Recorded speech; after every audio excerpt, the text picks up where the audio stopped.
Alam nyo ba na ang pagiging obsession o ang matinding focus sa gusto nating marating ang siyang tunay na sekreto ng mga pinakamatagumpay na tao sa mundo? Marami sa atin ang may malalaking pangarap pero madalas tayong napipigilan dahil sa takot na tawaging hibang o baliw ng ibang tao. Sa videong ito, hihimayin natin kung paano mo gagawing sandata ang pagkahibang na ito para mabago ang takbo ng iyong buhay at maabot ang iyong mga mithiin. Part 1. Ang positibong pagkahibang. Madalas nating marinig sa paligid na kapag ang isang tao ay masyadong tutok sa kanyang pangarap, tinatawag natin siyang hibang o baliw sa paningin ng marami. Pero kung susuriin nating mabuti ang takbo ng mundo, mapapansin natin na ang lahat ng mga malalaking pagbabago at tagumpay ay nagsimula sa mga taong hindi natakot maging kakaiba o maging obsessed sa kanilang mga mithiin. Ang positibong pagkahibang na tinutukoy natin dito ay hindi naman tungkol sa pagkawala sa katinuan, kundi ito ay ang pagkakaroon ng matinding determination na lampas sa normal na sipag ng karaniwang tao. Tayong mga Pilipino ay kilala sa pagiging matiyaga, pero minsan ay kailangan nating dagdagan ang alab na ito ng isang uri ng focus na hindi kayang tapatan ng kahit anong ingay o duda mula sa ibang tao.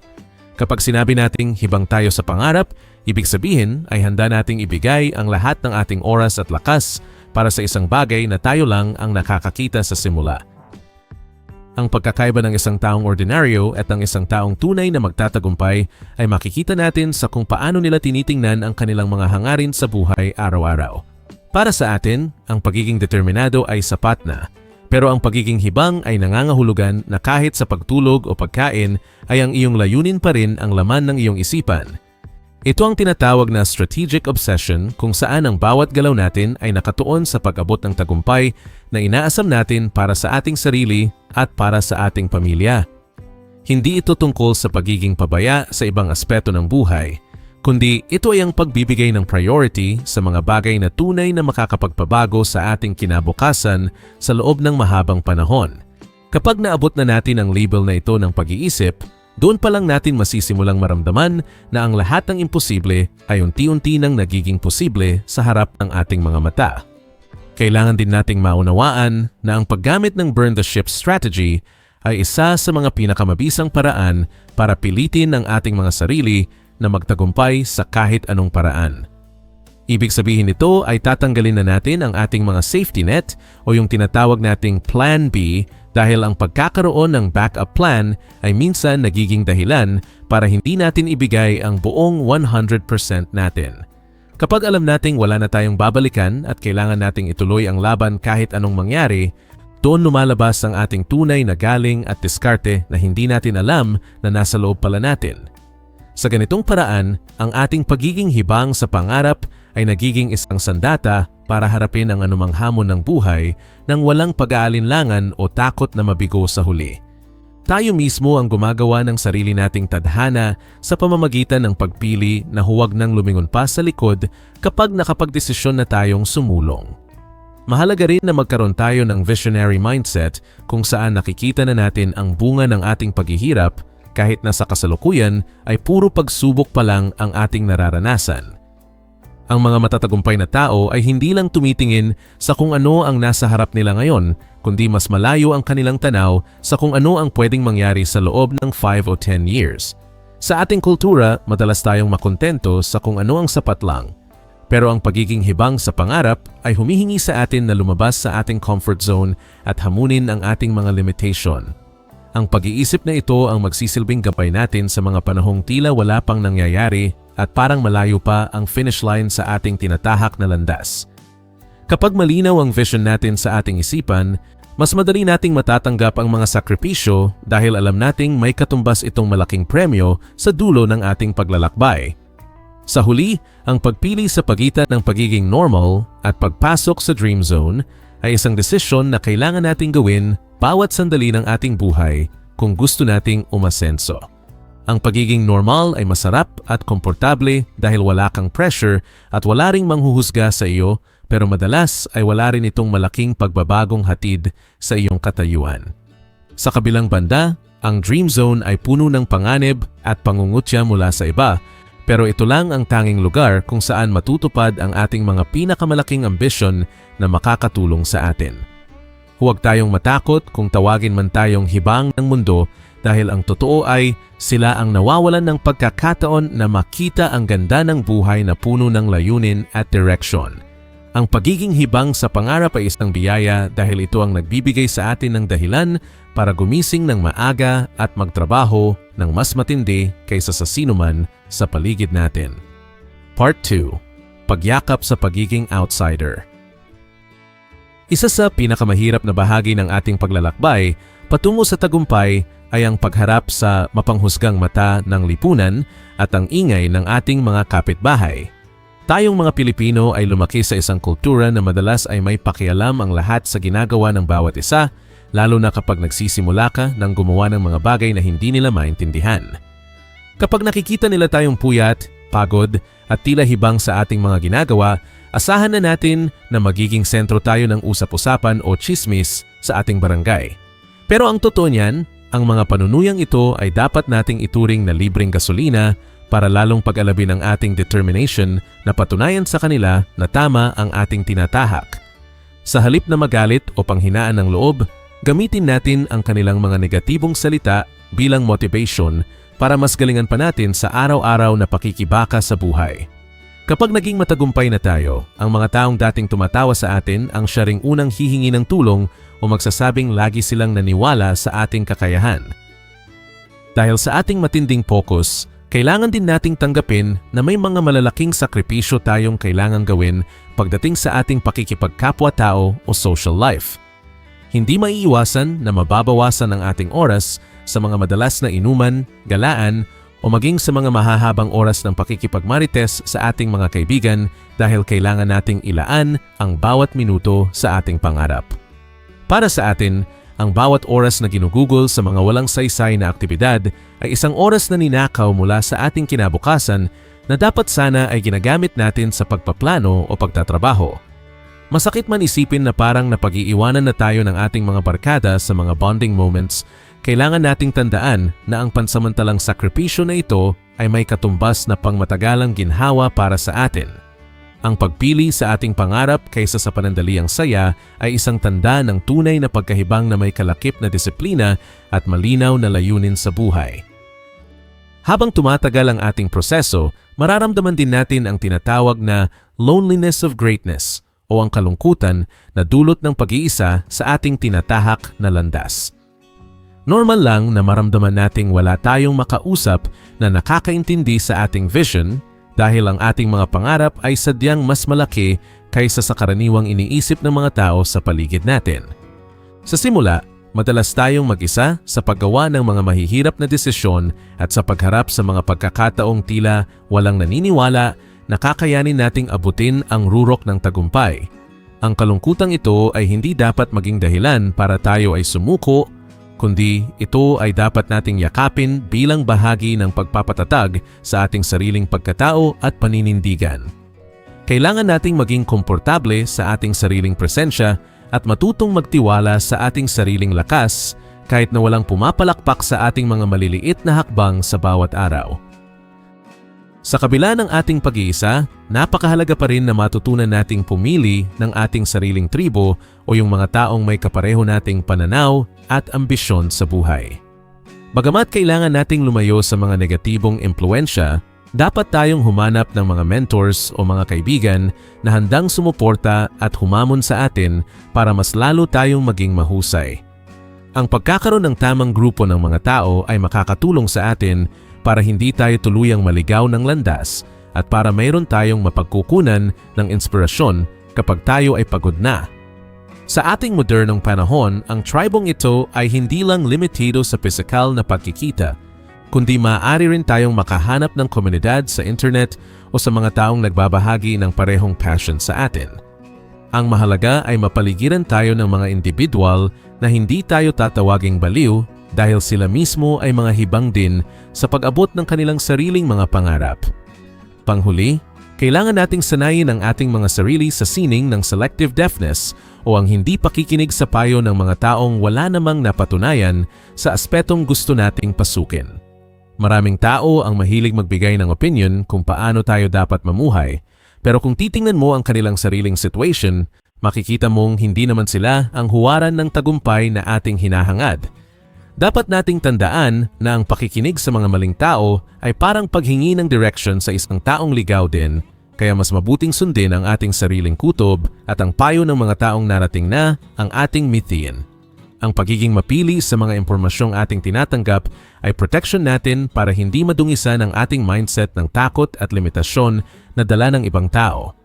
Sa ganitong paraan, mananatiling malinis at matalas ang ating focus sa pag-abot ng ating tagumpay kahit na anong gulo pa ang mangyari sa ating paligid. Part 3, Gemini said, ang disiplina sa gitna ng kaguluhan. Hindi sapat ang pangarap at pagkahibang lang kung wala tayong sinusunod na matinding disiplina sa ating araw-araw na pamumuhay. Ang disiplina ang nagsisilbing tulay sa pagitan ng ating mga plano at ng aktwal na resulta, kaya naman kailangan nating bumuo ng mga routine na mukhang overkill o masyadong matindi sa paningin ng iba. Para sa atin, ang paggising ng maaga, ang paglalaan ng oras sa pag-aral, at ang pagtatrabaho hanggang gabi ay hindi na sakripisyo kundi bahagi na ng ating sistema. Ang mga taong nakapaligid sa atin ay maaaring hindi maintindihan kung bakit kailangan nating maging ganito kahigpit sa ating sarili, pero alam natin na ito ang tanging paraan para hindi tayo malunod sa gulo ng mundo. Kapag maayos ang ating daily habits, mas madali nating nakokontrol ang ating direksyon at hindi tayo basta-basta natatangay ng mga emotion o ng mga panandaliang hadlang na dumarating sa atin. Mahalaga rin na matutunan nating ipagdiwang ang ating mga tinatawag na micro-wins habang nananatiling nakatitig ang ating mga mata sa ating macro-vision para sa hinaharap. Ang pag-abot sa malalaking pangarap ay binubuo ng libu-libong maliliit na tagumpay na madalas ay hindi nakikita ng ibang tao, pero tayo mismo ay dapat na maging proud sa mga ito. Sa bawat araw na natatapos natin ang ating mga nakalistang gawain, sa bawat skill na ating natututunan, at sa bawat maliit na kita na ating nakukuha, unti-unti nating nabubuo ang kumpiyansa sa ating sarili. Ang pagkakaroon ng ganitong mindset ay nakakatulong sa atin para hindi tayo agad mapagod o mawalan ng gana dahil nakikita nating may progreso tayong nagagawa kahit gaano pa ito kaliit sa simula. Ang pagiging hibang sa ating pangarap ay nangangahulugan din ng pagiging masaya sa proseso at hindi lang sa dulo ng ating mahabang paglalakbay.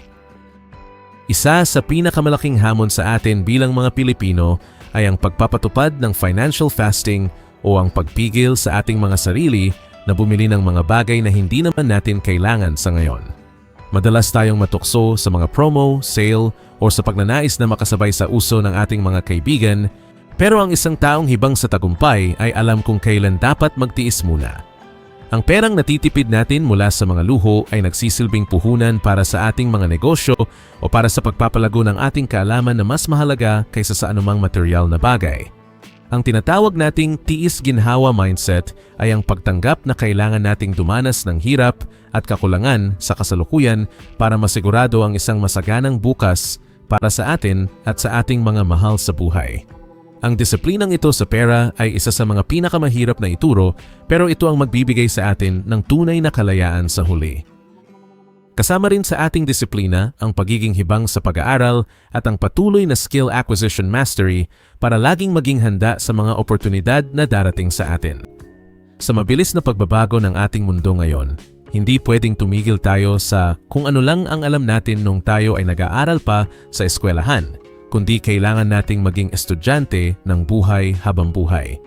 Tayo mismo ang dapat na humanap ng mga paraan para madagdagan ang ating galing sa pamamagitan ng pagbabasa ng libro, panonood ng mga tutorial, o pakikinig sa mga eksperto sa ating napiling larangan.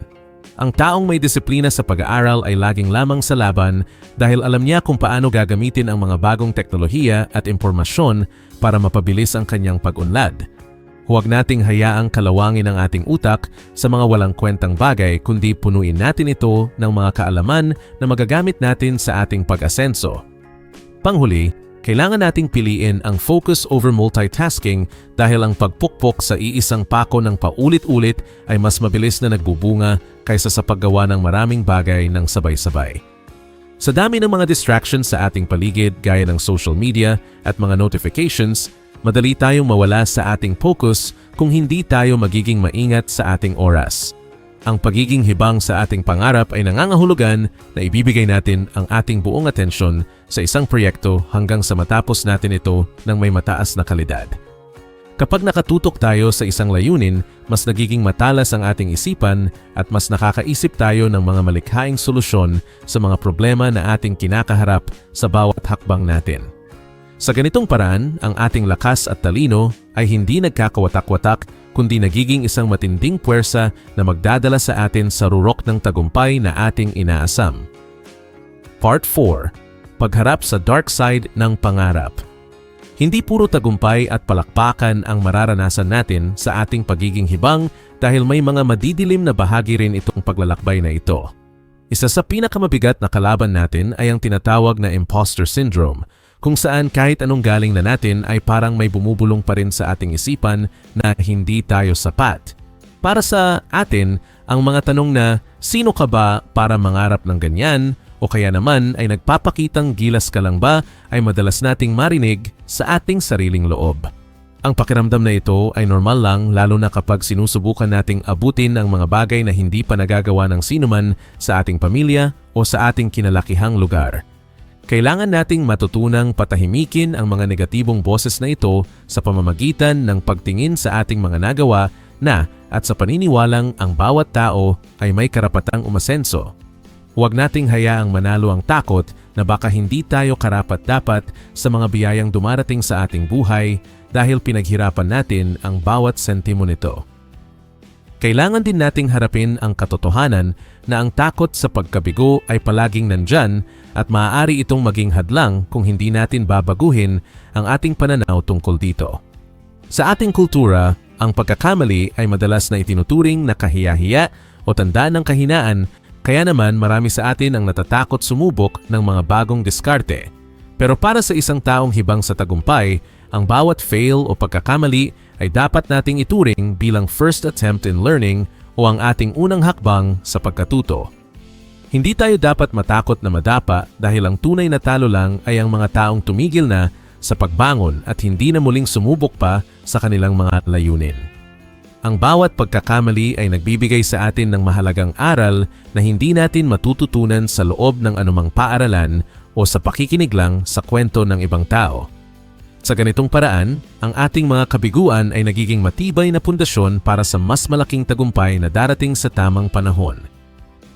Habang tayo ay abala sa paghabol sa ating mga pangarap, kailangan din nating bantayan ang ating sarili laban sa tinatawag na burnout o ang sobrang pagkapagod ng isip at katawan. Ang pagiging hibang ay hindi nangangahulugan na magpapakamatay tayo sa trabaho hanggang sa mawalan na tayo ng sigla, kundi kailangan din nating malaman kung kailan dapat huminga at magpahinga. Para sa atin, ang pagpapahinga ay hindi pagsuko kundi ito ay bahagi ng ating paghahanda para sa susunod na mas matinding laban na ating kakaharapin sa ating negosyo o career. Ang pag-aalaga sa ating mental health ay napaka-importante dahil ang ating isipan ang pinakamalakas nating armas sa pag-abot ng ating mga mitiin sa buhay na ito. Kapag marunong tayong magbalanse ng ating pagtatrabaho at pag-aalaga sa sarili, mas magiging mahaba ang ating pasensya at mas malayo ang ating mararating nang hindi tayo tuluyang nauubusan ng lakas. Darating din ang panahon na kailangan nating magdesisyon kung kailan tayo dapat mag-pivot o kailan dapat mag-persist sa ating kasalukuyang plano na hindi nagbubunga ng maganda. Ang pagiging hibang sa pangarap ay hindi naman ibig sabihin na magiging sarado na ang ating isipan sa mga bagong oportunidad o sa mga pagbabagong nangyayari sa ating paligid. Minsan ay kailangan nating tanggapin na ang orihinal nating plano ay may mga butas at kailangan nating baguhin ang ating diskarte para mas maging epektibo tayo sa ating ginagawa. Ang mahalaga ay hindi natin binabago ang ating dulo o ang ating main goal, kundi ang paraan lang kung paano natin ito mararating ang ating binabago para mas pumilis ang ating pag-asenso. Ang pagiging matalino sa pagpili ng ating susunod na hakbang ay tanda ng isang taong hindi lang basta masipag, kundi mayroon ding malalim na diskarte sa buhay. Panghuli, lahat tayo ay dadaan sa tinatawag na dark night of the soul kung saan parang wala ng pag-asa at tila lahat ng ating ginagawa ay nauuwi lang sa wala. Ito yung mga gabi na mapapaisip ka kung tama pa ba ang iyong ginagawa o kung dapat ka na bang bumalik sa pagiging normal na lang gaya ng lahat ng tao sa paligid mo. Sa mga ganitong sandali, ang ating pananampalataya sa ating sarili at sa ating vision ang tanging magliligtas sa atin mula sa tuluyang pagbagsak o paghinto sa ating pangarap. Kailangan nating tandaan na ang pinakamadilim na bahagi ng gabi ay madalas na nangyayari bago ang pagsikat ng araw, kaya naman kailangan nating manatiling matatag sa gitna ng unos. Ang paglampas sa yugtong ito ang maghihiwalay sa mga taong hanggang pangarap lang at sa mga taong talagang nakatakdang maging matagumpay at maging inspirasyon sa ating lahat. Part 5. Ultimate Definition of Success. Darating ang pinakahihintay nating sandali kung saan ang lahat ng ating paghihirap at pagiging hibang ay magbubunga na ng konkreto at matamis na tagumpay. Ito yung panahon na ang mga dating tumatawag sa atin na baliw o ambisyoso ay sila na mismong unang bumibilib at tumatawag sa atin na idol o inspiration. Para sa atin, ang proof is in the pudding ika nga, dahil wala nang mas lalinaw pa na ebidensya kundi ang resulta ng ating mga pinagpuyatan at pinagtiyagaan sa loob ng mahabang panahon. Ang tagumpay na ito ay hindi lang tungkol sa pagkakaroon ng maraming pera o sikat na pangalan, kundi ito ay ang katibayan na tama ang ating naging desisyon na maniwala sa ating sarili kahit noong wala pang naniniwala sa atin. Ang pakiramdam na napatunayan nating posible ang ating mga pangarap ay isa sa mga pinakamasarap na pakiramdam na hinding-hindi matatapatan ng kahit anong material na bagay sa mundong ito. Kasabay ng ating pag-asenso ay ang malaking responsibilidad na gamitin ang ating narating para makatulong at makapagbigay ng inspirasyon sa ating mga kababayang Pilipino na nangangarap din. Ang tunay na sukat ng tagumpay ay hindi lang kung gaano kataas ang ating narating, kundi kung gaano karaming tao ang ating natulungang umangat kasabay ng ating sariling pag-unlad. Para sa atin, ang pagiging isang ehemplo ng tagumpay ay isang pagkakataon para ituro sa iba na ang pagiging hibang sa pangarap ay hindi dapat ikahiya kundi dapat pang ipagmalaki. Sa bawat tulong na ating ibinibigay at sa bawat aral na ating ibinabahagi, unti-unti nating binabago ang pananaw ng ating lipunan tungkol sa pag-unlad at sa tunay na kahulugan ng pagsisikap. Ang ating kwento ay magsisilbing liwanag para sa mga taong kasalukuyang nasa dilim pa at naghahanap ng lakas ng loob para magsimulang muli sa kanilang sariling mga laban. Kahit na narating na natin ang ating mga unang layunin, kailangan nating panatilihin ang tinatawag na stay hungry at stay foolish mindset para hindi tayo maging kampante o huminto sa paglago. Ang pagiging matagumpay ay hindi dapat maging dulo ng ating paglalakbay, kundi ito ay simula pa lang ng mas malalaking hamon at mas malalawak na oportunidad na maaari nating pasukin.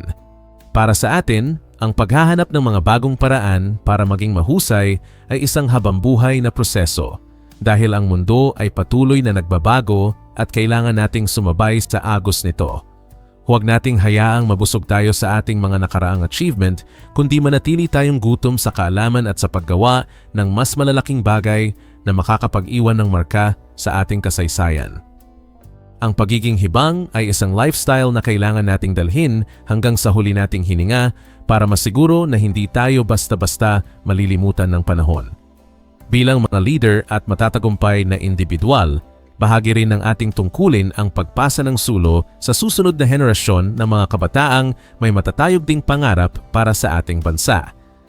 Kailangan nating maging boses na magsasabing okay lang na maging kakaiba at okay lang na mangarap ng lampas sa nakasanayan ng nakararami sa ating paligid.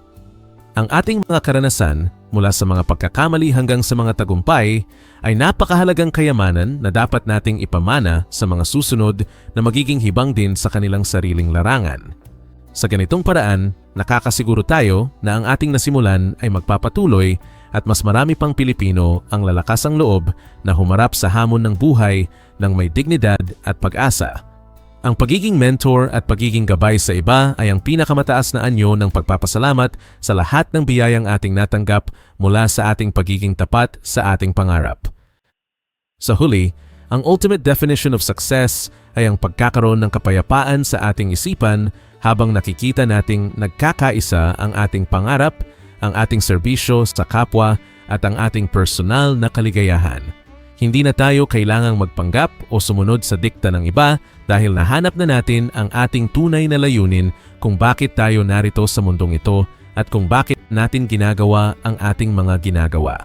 Ang ating pagiging hibang ay nauwi sa isang buhay na puno ng kahulugan at hindi lang basta isang mabilis na takbo para sa pansamantalang ginhawa o para lang makaraos sa araw-araw.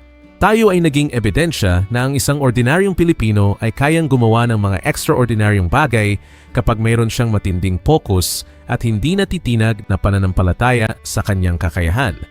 Ngayon, handa na tayong humarap sa bukas ng may ngiti sa ating mga labi dahil alam nating tayo ay naging tapat sa ating sarili at sa ating mga pangarap. Sa totoo lang, ang paglalakbay natin mula sa pagiging hibang sa paningin ng iba patungo sa pagiging isang alamat sa sarili nating larangan ay hindi madali, pero ito ay napakagandang hamon para sa bawat Pilipino. Natutunan natin na ang tunay na tagumpay ay nagsisimula sa matinding focus, pagyakap sa ating pagiging kakaiba at pagkakaroon ng disiplina sa gitna ng lahat ng kaguluhan ng mundo.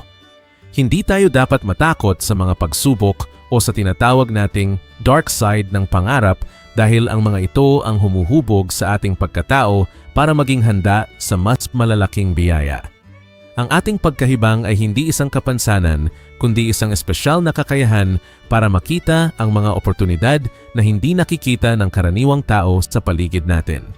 Sa huli, ang mahalaga ay nanatili tayong tapat sa ating vision habang tumutulong din sa pag-angat ng ating kapwa at ng ating mahal na bansa. Patuloy tayong mangarap ng matatayog dahil ang mundo ay para sa mga taong sapat ang tapang na maging baliw para sa kanilang tagumpay.